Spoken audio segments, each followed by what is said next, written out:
26 फरवरी यानी शिवरात्रि वाले दिन करोड़ों लोगों के आस्था का महापर्व यानी महाकुंभ समाप्त हो गया है और इस बार ये उत्तर प्रदेश सरकार के ऊपर आयोजन से जुड़े हुए बहुत सारे गंभीर सवाल खड़े कर गया।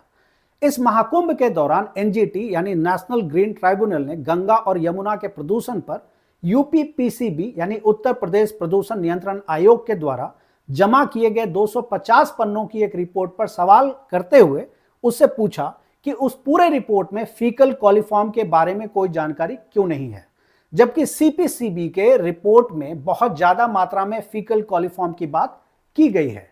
हम फीकल कॉलीफॉर्म को आगे समझेंगे। एनजीटी ने इस बात पर भी हैरानी जताई कि यूपीपीसीबी ने अपने रिपोर्ट में 12 जनवरी से पहले यानी महाकुंभ के शुरू होने से पहले के प्रदूषण रिपोर्ट को जमा किया है और इस बात के लिए एनजीटी ने कड़े शब्दों में यूपीपीसीबी की खिंचाई की। एक तरफ एनजीटी संगम के खतरनाक स्तर पर पहुंचे प्रदूषण पर सरकार की संस्था यानी यूपीपीसीबी से सवाल पूछ रही थी और दूसरी तरफ हमेशा की तरह धर्म की आड़ लेकर श्री श्री रविशंकर महाकुंभ के समय प्रदूषित गंगा के पानी को तर्कहीन भाषणों से स्वच्छ बनाने पर तुले हुए थे। नमस्कार, आज के वीडियो में हम एक अहम मुद्दे पर खुलकर बात करेंगे। पानी और वायु की गुणवत्ता की जांच के लिए भारत सरकार की एक संस्था है सीपीसीबी या केंद्रीय प्रदूषण नियंत्रण आयोग और इसका काम है कि वो पानी और वायु के प्रदूषण के कारणों के बारे में, उसे कैसे साफ किया जा सकता उसके बारे में भारत सरकार को समय समय पर आगाह करते रहे और आम लोगों में प्रदूषण के प्रति जागरूकता को बढ़ाए। और सीपीसीबी के साथ राज्य सरकार की दूसरी प्रदूषण नियंत्रण संस्थाएं हैं जो अपने राज्यों में पानी और वायु की गुणवत्ता की जांच करते हैं। पानी की गुणवत्ता की जांच के लिए सीपीसीबी ने पानी के जांच के पैमाने तय किए हैं। बीओडी और फीकल कॉलीफॉर्म उनमें से दो पैमाना है। अब पहले बीओडी और फीकल कॉलीफॉर्म को समझते हैं। बीओडी का पूरा नाम बायोलॉजिकल या फिर बायोकेमिकल ऑक्सीजन डिमांड है। हम इसे इस तरह से समझ सकते हैं कि किसी भी पानी में जब कोई जैविक पदार्थ यानी ऑर्गेनिक मैटर जैसे कि फूल पत्ती या खाने का कोई सामान या मल पहुंचता है तो उसे पानी में खत्म करने के लिए पानी में पहले से मौजूद जीवाणु यानी बैक्टीरिया एक्टिव हो जाता है। लेकिन जीवाणु को उन सभी चीजों को खत्म करने के लिए काफी मेहनत करनी पड़ती है और उसके लिए जीवाणु पानी में पहले से मौजूद ऑक्सीजन को खत्म करके और एक्स्ट्रा ऑक्सीजन की मांग करता है और इसी एक्स्ट्रा ऑक्सीजन की मांग को बीओडी कहते हैं। अगर पानी में बीओडी की मात्रा 5 मिलीग्राम प्रति लीटर से नीचे है तो पानी को अच्छा माना जाएगा और अगर उससे ऊपर है तो पानी को खराब। अब बात फीकल कॉलीफॉर्म की। फीकल कॉलीफॉर्म एक बैक्टीरिया है जो जानवरों और मनुष्यों के मल में पनपता है। पानी में फीकल कॉलीफॉर्म की जांच से पानी में मल मूत्र की मात्रा का पता लगता है। अगर पानी को पीने के लिए इस्तेमाल करना है तो फीकल कॉलीफॉर्म की मात्रा हर हाल में शून्य रहना चाहिए और नहाने के पानी में फीकल कॉलीफॉर्म की मात्रा 2500 एमपीएन से कम होना चाहिए। यहां एमपीएन का मतलब है मोस्ट प्रोबेबल नंबर या हिंदी में इसे ज्यादा संभावित संख्या कह सकते हैं। सीपीसीबी के वेबसाइट पर उपलब्ध रिपोर्ट के हिसाब से महाकुंभ के दौरान ज्यादातर दिनों में कुछ घाटों पर गंगा का पानी नहाने के लायक भी नहीं था।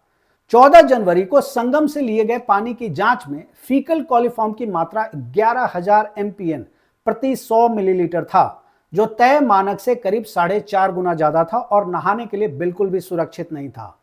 20 जनवरी को संगम से लिए गए सैंपल की जांच में फीकल कॉलीफॉर्म की संख्या थी 49,000 एमपीएन प्रति 100 मिलीलीटर, जो कि मानक से करीब 20 गुना ज्यादा थी और यह खतरनाक स्थिति थी और इसी तरह और भी दिनों में इनकी मात्रा खराब स्थिति में थी। अब बात करते हैं श्री श्री रविशंकर के गंगा के पानी के ऊपर दिए गए बयान की, जो उन्होंने राजदीप सरदेसाई को एक इंटरव्यू में दिया था। उन्होंने कहा था कि वैज्ञानिकों के हिसाब से गंगा का पानी अपने आप को ही स्वच्छ करता रहता है और अपने पानी में बैक्टीरिया यानी कीटाणु या जीवाणु को पनपने नहीं देता। यह बात उन्होंने महाकुंभ के दौरान पानी में गंदगी के संदर्भ में कही थी। There are of course environmental issues and you've spoken in the past also about the need to preserve the environment. There are issues surely. When so many people congregate, whether the water is as clean as the government sometimes claims it to be. No, I agree there are issues when so many people are come. You think it can all happen without some issues? Definitely there'll be issues. But what I'm saying is the water the quality of the water, the nature of water, which the scientists have said is something very amazing, and it authenticates what our belief have been there for millennia. शायद Shri Shri Ravishankar Padmashri doctor Ajay Sonkar के दिए गए बिना शोध वाले बयान की बात कर रहे थे।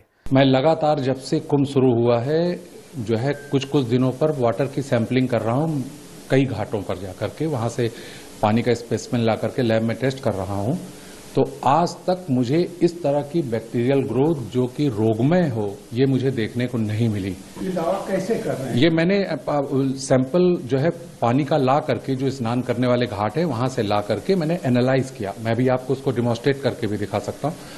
और तो हुआ ये कि कल जब परसों ये रिपोर्ट आई तो कल शाम को मैंने जा करके संगम के जो नोज है वहां से और अरैल घाट के जगह से 5 घाटों से वाटर सैंपल लिए।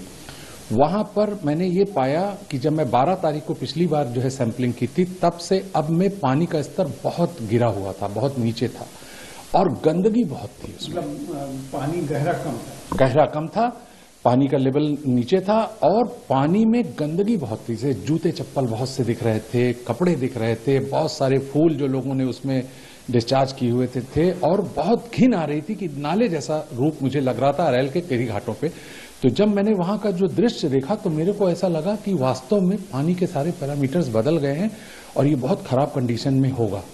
तो लेकिन मैंने बहुत ही प्रिसाइज तरीके से वहां से वाटर सैंपलिंग की, एग्जैक्ट वही जगह पे जहां पे लोग नहा रहे थे लगातार।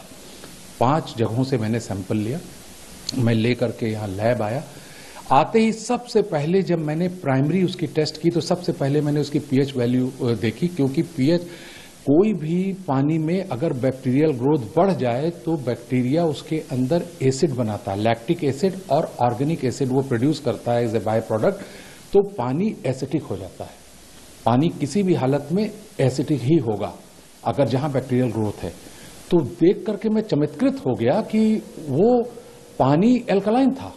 अभी मैं आपको संगम का पानी भी टेस्ट करके दिखाता हूं कि जैसे ही उसकी पीएच वैल्यू देखी तो 8 प्लस उसकी जो है पीएच वैल्यू थी। तो मैं सरप्राइज हो गया कि अगर इसमें इतनी भयानक तरीके से जैसा कि कहा जा रहा है अगर बैक्टीरियल ग्रोथ है तो पानी अल्कलाइन कैसे है। उसके बाद मैंने उसके अंदर बहुत सारी चीजें, उसका नाइट्रोजन, उसके अंदर अमोनिया, दूसरी चीजें जितनी भी मैं अपने लैब में मेरी फैसिलिटी थी मैंने टेस्ट किया। और जब मैंने अपने माइक्रोस्कोप के नीचे उसको देखा, अभी मैं आपको पानी संगम का दिखाता हूं, तो उसके अंदर मुझे 99% बैक्टीरिया मरे हुए सिर्फ दिखाई दिए, डेड। हाँ, और वो बैक्टीरियोफेज का इम्पैक्ट था जो मैंने इसके पहले रिपोर्ट दी थी कि बैक्टीरियोफेज गंगा के पानी में पाया जाता है। तो जैसे ही बैक्टीरियल ग्रोथ होती है बैक्टीरियोफेज पैदा होते हैं और वो सारे बैक्टीरिया को मार देते हैं अपना जेनेटिक मटेरियल उसमें इंसर्ट करके। तो इसका मतलब कि बैक्टीरियोफेज ने अपना काम किया और जहां गंदा पानी दिख नहीं रहा था वो भी शुद्ध कर दिया।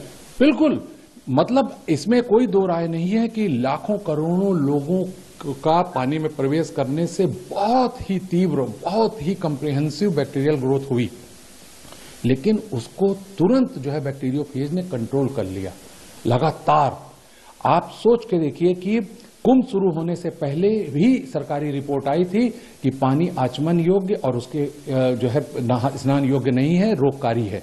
तो उसी समय मैंने वाटर सैंपलिंग की थी और मुझे ऐसे कोई अवयव उसमें नहीं मिले जिसको मैं कह दूं कि ये हेल्थ के लिए खतरनाक है।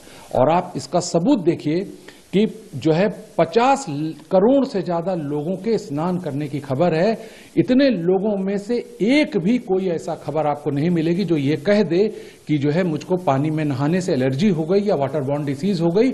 और अगर ये बात जो रिपोर्ट में कही जा रही है कि ये रोगमय है, अगर ये सही होता तो आपके पूरे हिंदुस्तान के अस्पतालों में इस समय पैर रखने की जगह ना होती। लोग पूरे तरीके से वाटर बॉर्न डिसीज से जो है अस्पतालों में भरे होते खचाखच। डॉक्टर सोनकर के हिसाब से गंगा के पानी में बैक्टीरियोफेजेस की मात्रा ज्यादा होने के कारण वो पानी में पनप रहे कीटाणु को मार देता है और पानी को साफ कर देता है। पहले जानते हैं बैक्टीरियोफेजेस होता क्या है। आसान भाषा में कहें तो ये एक वायरस होता है जो सिर्फ एक सेल वाले बैक्टीरिया यानी कीटाणु से चिपक कर उसे भी अपने जैसा बना देता है और नए बैक्टीरियोफेजेस का जन्म होता है और उसके बाद जिस बैक्टीरिया से बैक्टीरियोफेजेस चिपका था वो मर जाता है। डॉक्टर सोनकर एक वैज्ञानिक हैं और वो ये बात अच्छे से जानते हैं कि बैक्टीरियोफेजेस की मात्रा उस जगह पर अत्यधिक पाई जाती है जहां फीकल कॉलिफॉर्म होता है, मतलब मल मूत्र बहुत ज्यादा मात्रा में पाया जाता है, जैसे बड़े बड़े नालों से निकलते हुए पानी में। इसका अर्थ ये नहीं हो जाता है कि हम उस पानी से नहा सकते हैं। डॉक्टर सोनकर को अपना दावा करने से पहले किसी रिसर्च जर्नल का हवाला देना चाहिए था जिसमें बैक्टीरियोफेजेस के कारण नदी में मौजूद फीकल कॉलिफॉर्म खत्म हो गया हो। अगर बैक्टीरियोफेजेस इतना ही अच्छा है और नदियों को साफ कर सकती है तो भारत सरकार 20 साल से करोड़ों रुपए गंगा यमुना की सफाई पर क्यों खर्च कर रही है? सीपीसीबी के रिपोर्ट में महाकुंभ के दौरान कुछ घाटों पर बहुत ही ज्यादा मात्रा में फीकल कॉलिफॉर्म का पता लगा है। उनमें से एक घाट संगम भी है। तो क्या डॉक्टर सोनकर के हिसाब से सीपीसीबी की रिपोर्ट गलत है? और अगर गलत है तो क्या डॉक्टर सोनकर ने सीपीसीबी के रिपोर्ट को आधिकारिक तौर पर चुनौती दी है? क्या उन्होंने सीपीसीबी या राज्य सरकार से रिपोर्ट की शिकायत की है? अगर नहीं की है तो क्यों नहीं की है, जबकि उनके हिसाब से सीपीसीबी की रिपोर्ट गलत है? डॉक्टर सोनकर एक वैज्ञानिक हैं और उनकी इज्जत होनी चाहिए, मगर उनके काम पर सवाल भी होने चाहिए, जैसा कि किसी भी रिसर्च पेपर को छापने से पहले होता है। श्री श्री रविशंकर साधु का चोला तो ओढ़ के चलते हैं, लेकिन वो ये बात भूल जाते हैं कि साधु का काम सही और गलत को सबके सामने रखना होता है। वो ये बात भूल जाते हैं कि साधु का धर्म सिर्फ मानवता होता है और सत्य का प्रचार होता है, न कि एक खास धर्म का प्रचार। दरअसल श्री श्री रविशंकर डॉक्टर सोनकर के कंधे पर रखकर अपनी बंदूक चला रहे थे। उनको सही और गलत से कोई मतलब नहीं था। वहीं योगी आदित्यनाथ सीपीसीबी की रिपोर्ट को दरकिनार करके लोगों को आस्था के नाम पर झूले झुला रहे थे। जो सरकार अपनी ही संस्था की रिपोर्ट को नहीं मानती हो और लोगों को अंधविश्वास की तरफ धक्का दे रही हो, तो आप उस संस्था के अधिकारियों के मनोबल के बारे में खुद ही अंदाजा लगा सकते हैं। आप हमारे रिपोर्ट पर खुल के सवाल पूछ सकते हैं। अगर आपको हमारा छोटा सा रिपोर्ट पसंद आया हो तो जरूर हमारे चैनल को सब्सक्राइब करें और शेयर भी करें। एनजीटी के पूरे रिपोर्ट को समझने में मेरी मदद भूमिका ने की थी और हमेशा की तरह कंधे से कंधा मिलाकर राहुल सेठी, हितेश सिंह और गुरिंदर कुमार हमारे साथ चल रहे थे। धन्यवाद।